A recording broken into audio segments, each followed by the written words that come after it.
بسم الله الرحمن الرحيم. السلام عليكم ورحمه الله وبركاته. مشاهدينا المحترمين على اليوتيوب، اتمنى حضراتكم لايك وشير ونشترك في القناه عشان يوصلكم كل جديد، ونصلي على النبي في الكومنتات عشان كلنا ناخد ثواب فضل وليس امر نشترك في القناه بعد اذن حضراتكم. خلاص يا جماعه، تحددت مباريات دور الثمانيه من كاس الامم الافريقيه. منتخبنا الوطني هيلاقي منتخب كوتيفوار. مباراه ليس بالسهله، صعبه جدا جدا. ايضا منتخب السنغال هيقابل منتخب مالي. طبعا كلنا عارفين منتخب مالي فاز على منتخب تونس، وهو منقوص العدد، لعب مباراة كاملة تقريبا.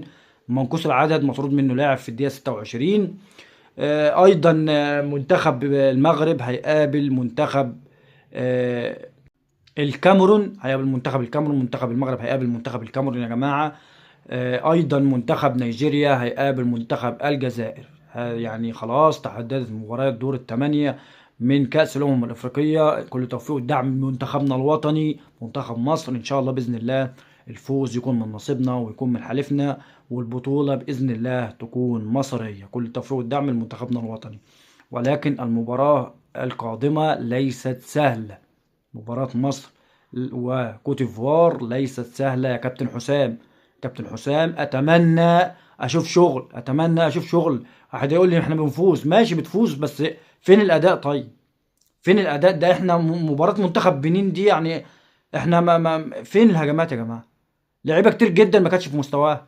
كابتن محمد صلاح، ايه ده يا كابتن محمد؟ ايه ده يا كابتن محمد؟ بصرف النظر عن الجون يا جماعة، ايه الاداء ده وايه المستوى ده؟ ايه الاداء وايه المستوى ده؟ وايه يا مرموش؟ في ايه يا مرموش؟ مش ظاهر ليه؟ ولا تريزيجيه ولا زيزو، ايه ده؟ ولا امام عاشور؟ في إيه يا جماعه؟ هو في إيه يا جماعه؟ بس يا جماعه ده منتخب مصر يا جماعه، مش نادي. محدش يقول لي بقى مش في مستوانا مش في يومنا. لا ده منتخب مصر. لا ده منتخب مصر. مفيش حاجه اسمها مش في مستواي، ومفيش حاجه اسمها مش في يومي. مش في يومك ومش في مستواك ما تلعبش. ما تلعبش، ده منتخب مصر. قادر تلعب العب، في كامل تركيزك العب. مش في كامل تركيزك ما تلعبش. ما تلعبش، ده منتخب مصر. انت مش بتلعب في النادي الاهلي، ولا بتلعب في الزمالك، ولا بتلعب في الاسماعيلي، ولا بتلعب في المصري، ولا بتلعب في بيراميدز. ده منتخب مصر. مش هتقدر تأدي، مش في مستواك، مش مركز.